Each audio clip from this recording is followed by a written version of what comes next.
What's going on, everyone? Jeremy here from The Quartering, and some big news about Joe Rogan and whether or not he's going to stay at Spotify, what his renewal deal looks like. And first and foremost, it's a huge win for, well, obviously Joe Rogan, because now he's super duper rich. But it looks like his deal will no longer be exclusive with Spotify, meaning that his content will be available on YouTube and everywhere else. But more importantly, on new tech. Places like Rumble, BitChute, Odyssey, and others should have a shot to host Joe Rogan's podcast, which I sincerely hope, even if it's not live, even if Spotify just has the deal like, the next day content hits everywhere else, it would still be a huge boost. Obviously, I am loyal to Rumble, but I mean, any new tech, where his content ends up would be a big win.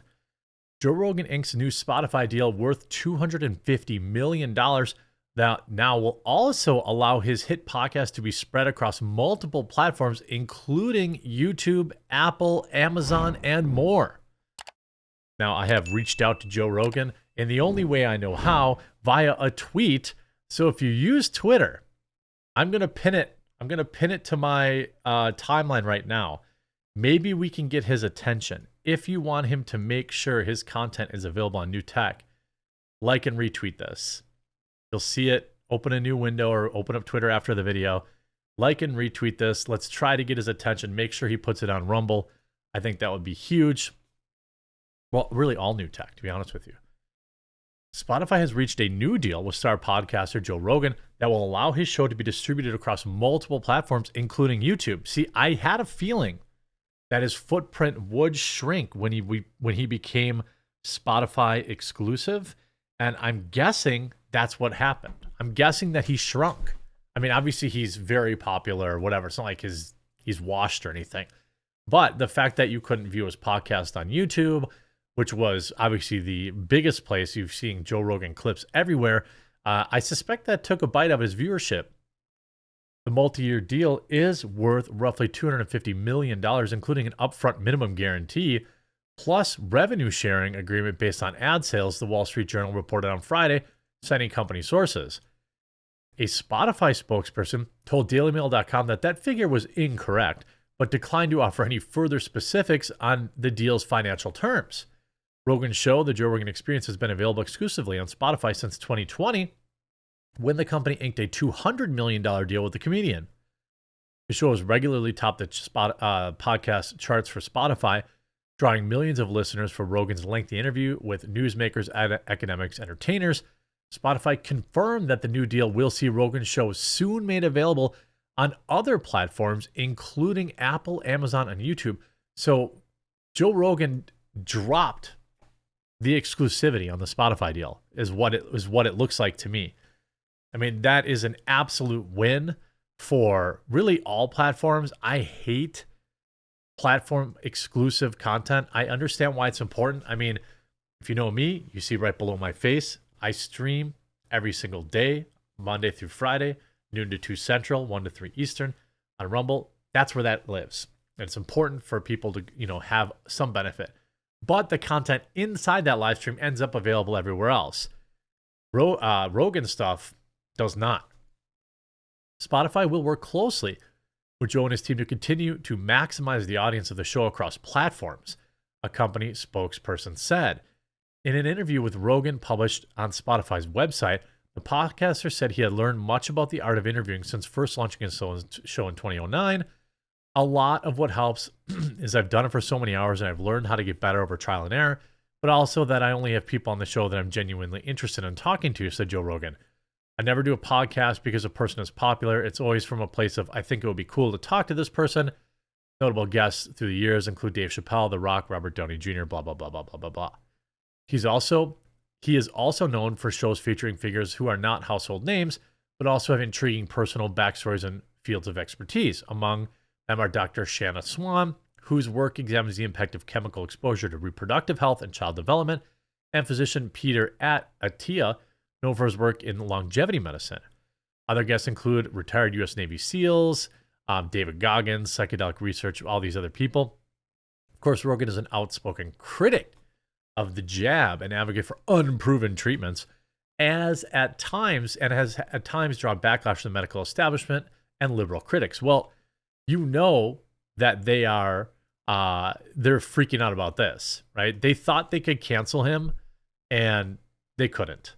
He's just too big. Now, obviously, it's a little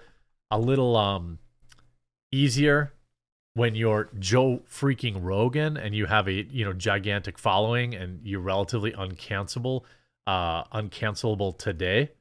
I get it, but at the same time, it still matters. If you look at some of the people already trolling here, Chief Nerd, Spotify's reached a new deal with podcaster Joe Rogan that will allow his show to be distributed across multiple platforms, including YouTube. The multi-year deal worth $250, this, that, and the other thing. But if we look at some of the hilarious trolls, people are pointing out, whoops, sorry. If you look, it looks like all those idiots that were going to pull their music off of Spotify. You can see 5 times August saying, "Hey, Neil Young, time to get all your music off Apple, Amazon, and YouTube. Stick to your guns." Of course, Matt Kors saying, "Fingers crossed that Rumble Videos is one of the permitted platforms." Catcherd saying, "Good grief." I don't know what that means.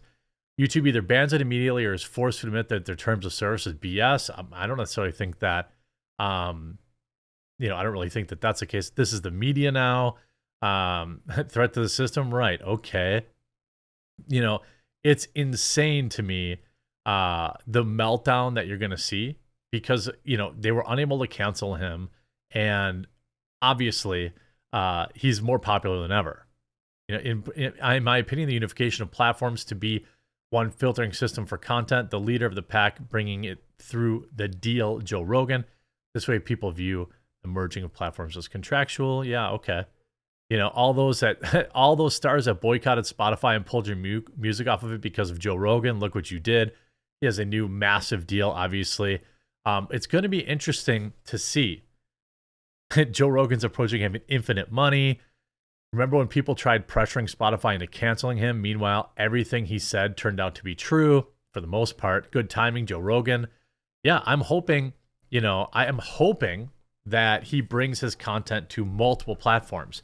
I think that would be the best. Obviously, that's a selfish kind of position for me to carry, but it's just true. Spotify, although I'll say Spotify has been more permitting than I thought they would be. I do remember very clearly, though, when Joe Rogan came to Spotify, he allowed them to delete something like 80 episodes. People like Sargon of Akkad, Milo Yiannopoulos, Alex Jones, and many other episodes Spotify deleted, and he pretended like it was no big deal. I suppose it's hard for any man to have a $200 million check down in front of their face, have thousands of episodes, and they'll be like, here's your $250 million, but we have like 20 episodes we want to delete, or 30 episodes.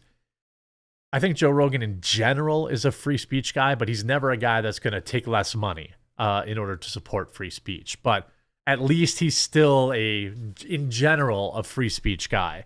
And, do I care? I wish he wasn't. I wish he wasn't on Spotify. I wish he was on, all platforms, but it looks like that's what this is going to happen. Joe Rogan should stream to Facebook and TikTok, or at least try until he ban him. I think that people should make their content available everywhere. Even I've been trying to work on the Facebook game. By the way, I had to create yet another Facebook page. So if you're following any of my Facebook pages, it's actually facebook.com/quartering news, not the quartering news or quartering. It's facebook.com/quartering news, one word. And I'll put it in the pinned comment down below if you still want to follow my Facebook. But I do original content for Facebook and Instagram and all these other platforms because it's important to me to try and save as many people as I can, to try and reach as many people as I can, to try and inform as many people as I can.